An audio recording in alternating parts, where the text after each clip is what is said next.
In his remarks announcing his decision to campaign for the Democrat Party's presidential nomination, Vermont Senator Bernie Sanders, fired a warning shot at those either disparaging or belittling his intentions.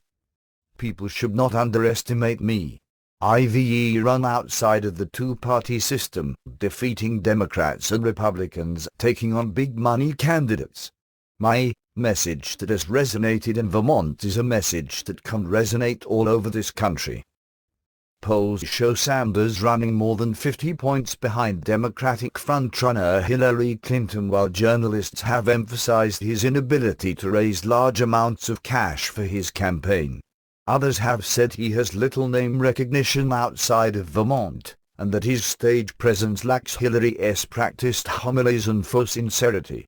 Even the Wall Street Journal wrote, "Sanders isn't he going to be president?" claiming that he only wants to redirect the political conversation more to the left, forcing Clinton to clarify stands about which she has been both opaque and obtuse.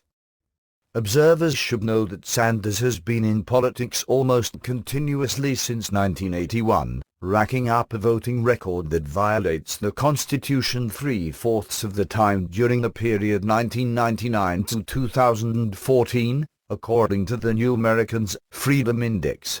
He is persuaded that so-called global warming is caused by humans, that a single-payer healthcare system is the best of all worlds, that Wall Street and billionaires such as the Koch brothers are the enemy of the common man, that the Supreme Court's decision in Citizens United, which restored First Amendment rights to groups of people who incorporate, is a complete and unmitigated disaster, and that, as a result, campaign finance rules need to be completely rewritten.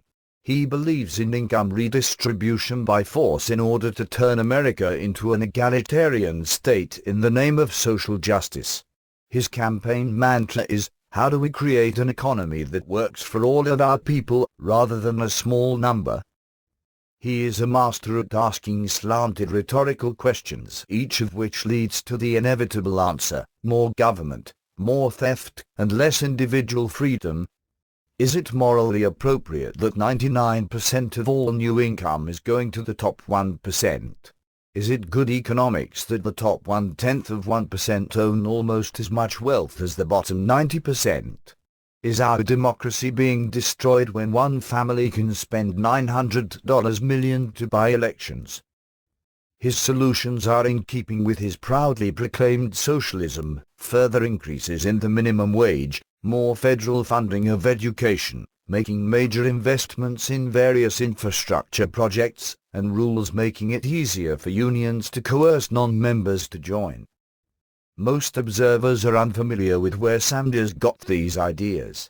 At age 23, Sanders joined the Young People's Socialist League, the youth wing of the Socialist Party USA, as well as the Congress of Racial Equality, CORE, and the Student Peace Union.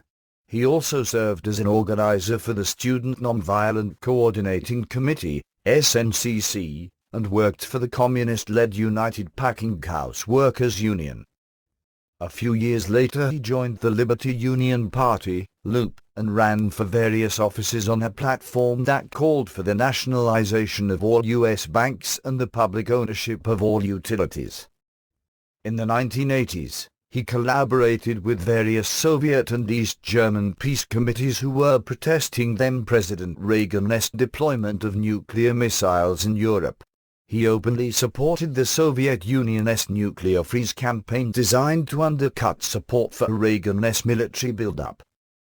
In 1985, he traveled to Managua, Nicaragua, to celebrate the 6th anniversary of Daniel Ortega's governmental takeover and installation of his Marxist-Leninist Sandinista dictatorship. By 1990, Sanders was a leading member of Jesse Jackson's National Rainbow Coalition, and the following year he founded the Congressional Progressive Caucus with the help of fellow revolutionaries Ron DeLumbs and Maxine Waters. In 2007, Sanders and fellow-in-arms Senator Barbara Boxer proposed the Global Warming Pollution Reduction Act, which, according to an MIT study, would have cost the average American family more than $4,500 a year.